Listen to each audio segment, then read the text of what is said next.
Hey everybody, I'm Jalen. And I'm Cacie. And welcome to Death to Pornography. This has been a long time coming, this particular production. This is our first cinematic podcast or CinemaCast, exclusive to our channel members. So first off, thank you to everyone who is watching this, because if you're watching this, that probably means that you are a paying channel member, and that means a whole bunch to us. And we want you to share this with other people. So, let them know what it takes to sign up. But once you hear all of what we have to say and listen to our stories, hopefully it'll have the impact that we believe that it will, because we do believe the Lord led us to do it. We've been talking about having some kind of discussion like this on our YouTube channel for a while now, because of the impact that porn has had on our lives. Yeah. Had a pretty I big would one. advise that this content be viewed by people who are 18 and older. However, what we're about to talk about affects people way younger than 18. Yeah. So, but I mean, it's weird because, and I agree with that statement. I think it's a good disclaimer. At the same time, I wish I'd heard something like this when I was 12 years old. Yeah. Which is when my journey began, So it's very interesting how pornography is something that's like, okay, 18 plus XXX, but at the same time, a large viewership of it, all these underage people whose minds are being completely derailed by this. Yeah. And I was one of those people. You'd be surprised how many people have viewed porn. And it's not talked about a lot. From the very moment you view porn, it plants a seed in you and begins to develop your view on relationships and sex and intimacy in a way that sometimes we are very unaware of. So it's safe to say that the majority of humans have seen porn on some level. Yeah, I want you to go ahead and pull up your statistics. Might as well start with that, some of the things. And I want to say that we talk about porn. It's like, well, what is porn? Obviously everyone knows what porn is, but at least from my perspective, when I'm talking about this, porn is a lot more in its effect than just watching two people have sex, recorded. If you look at it as just that, then it feels like not a big deal, But what it actually is and what it actually does and the spirit of it pervades and creates a culture and fashions something I call your sexual template. And that's something that I've been before the Lord about a lot recently, about my sexual template and how that's been influenced by pornography. Because if pornography was just a passive experience or something you just watch, then it wouldn't be that dangerous. It would just be entertainment. But because it always, 100% of the time, influences and shapes your worldview. I'm not just saying your relationships. I'm not just saying your sex life. It shapes your entire worldview.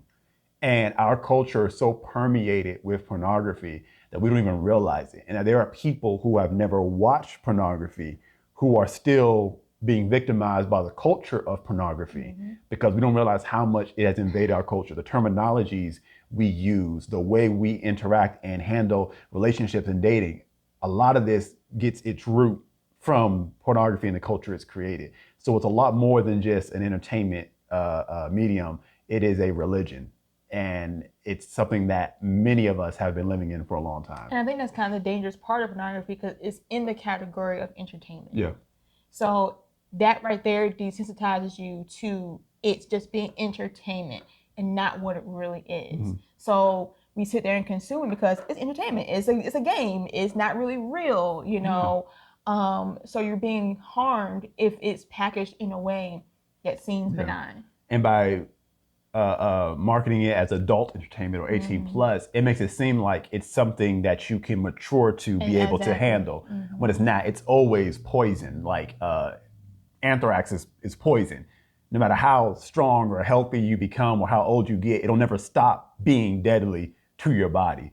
And pornography is deadly to your mind and to your physical body as well, actually to your brain. It's killing your brain if you're on it. And it never stops being that way. So it's not something that is, okay, we're talking about this because we want to protect children. No, we're talking to adult. Like, there are actual adult people who you are in suffering right now as a result of pornography, and you may even realize it. So hopefully we get to touch on a lot of that today. Yeah, so we're going to get into some facts, and these facts are coming from the Recovery Village. And the Recovery Village is a company that helps people with addictions of all kinds, whether it be alcohol, drugs, and also pornography. One statement they made was that pornography addiction rates are rising thanks to the easy access to porn on the internet. I feel like, I come from that generation of I'm kind of leaning on both sides. Like I remember before internet, before we had internet in our home, and then after, and I can tell you that the flooding of information that we have available to us is crazy. It's amazing. Just at a click of a button, Google will even help you spell the word. Like you can just say P-O and it's gonna finish it for you. It's gonna lead you to something. It's gonna assume this is what you're looking for.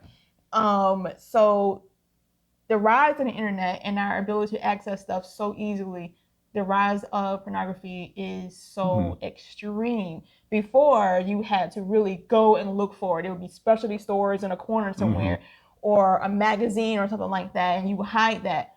And that's bad. But now it's just everywhere. It's never been like this before in the world. No, it has not. So when we're trying to figure out the impact that it's had, it's almost hard to go back and find something to equate it to because it's never been like this before. Just at a glance, pornography is very prevalent in our society, and porn addiction affects about 5 to 8% of adults. People addicted to porn spend at least 11 to 12 hours per week viewing porn, and that's just average. There are some people who it's a full-time job. What's interesting is saying porn addiction 5 to 8% of adults. Personally, I think it's more than that because I don't think there are people who actually understand that you can be.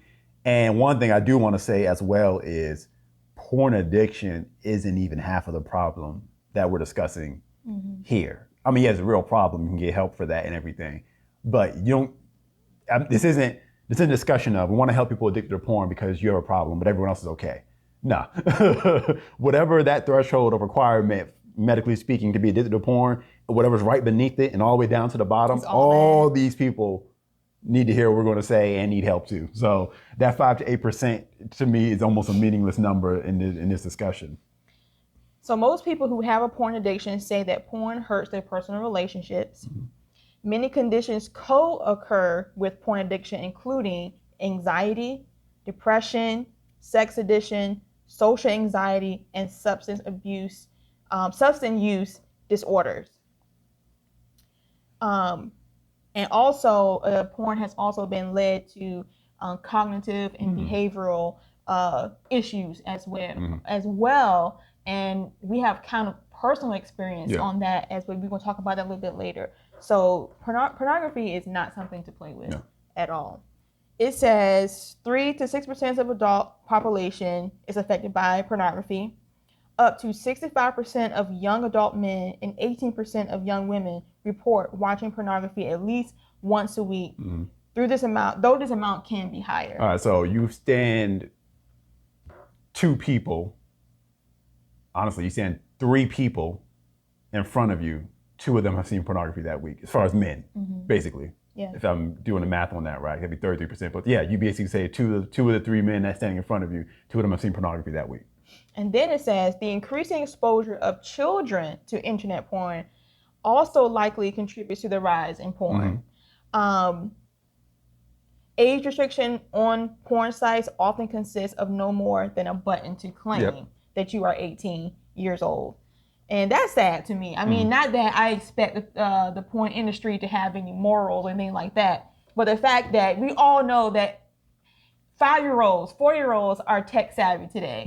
So just to say, click this button to prove that you're 18, I mean, that is not in any way safeguard at all. Let's see. The median age of first exposure to pornography is now 14 years old. But we know that number. Well, that's the median. That's median. That's right in the middle. As many as 93.2% of boys and 62.1% of girls first seen porn before they turned 18. Yep, that makes sense. That's crazy. Yep.